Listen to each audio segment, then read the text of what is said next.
Hello again, my name's Bamba, Jim Bamba, and I'm here today speaking again on behalf of Life, the Basic Manual. I'm doing a little four-part series of talks on living with cancer, and my specific cancer is prostate cancer, and I'd just like to run through from diagnosis here, the kind of the first part of being diagnosed with cancer, which is different for everybody.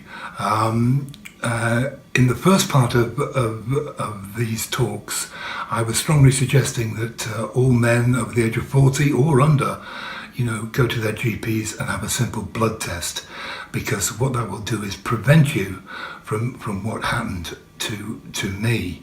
I was visiting my GP and I was having a blood test for something completely different, and he just happened to, because I was 57 at the time, he just happened to tick the PSA box, the prostate specific antigen blood test box. And when that test came back, although I hadn't got any symptoms, I had no symptoms at all, the count was extremely high. It was 14 point something, and the usual level is 2.5. So you don't get any warning with this. So I strongly suggest that you go and have kind of the PSA blood test as soon as you possibly can. My experience after that was that everything was quite frantic. I had also rectal examinations and cameras, etc., etc. And then I had to go for a biopsy. And I went for a biopsy, and they decided that that there was so much cancer in my prostate gland that I had to have an operation, or they suggested that I had to have an operation.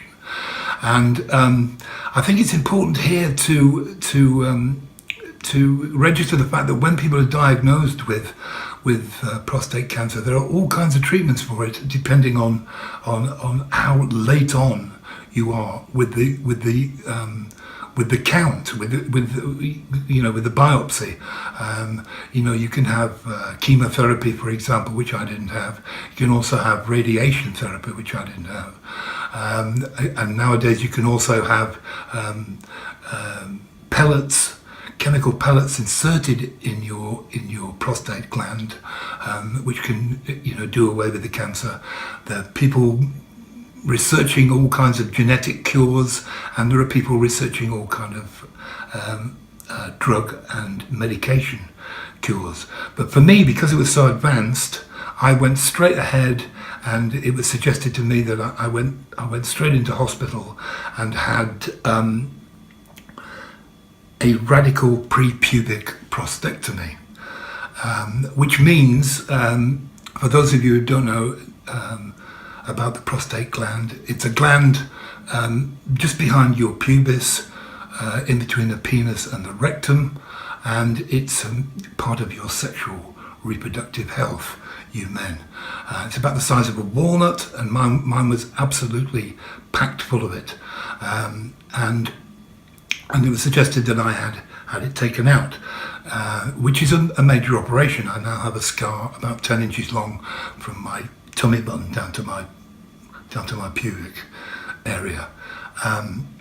And I'll go into the aftermath of that, kind of later on.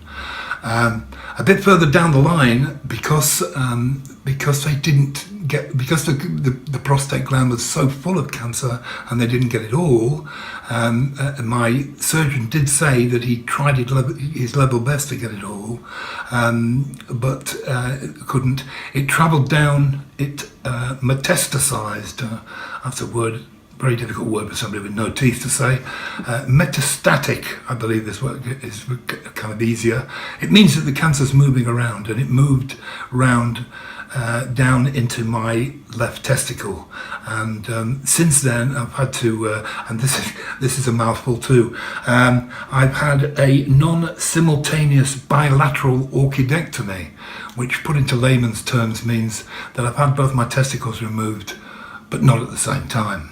And after that, because the cancer has been moving around my body, I've had several scares in my colon, for example, which have had to be biopsied and scanned, and I'm now in remission. But I'm still metastatic. In other words, the cancer is still there. It's just that it's not partying and making any tumours. So again, and I'm going to make this a theme in these little talks, in that if you want to avoid all that stuff, then please go to your GP and have a regular PSA prostate, not prostate specific antigen test. Difficult for me to say, but I strongly suggest that you do that, and then that will prevent you having to go through all this. And in the next little talk, I'm going to be talking about the aftermath after my own personal operation, which is all I can talk about. So thank you for listening.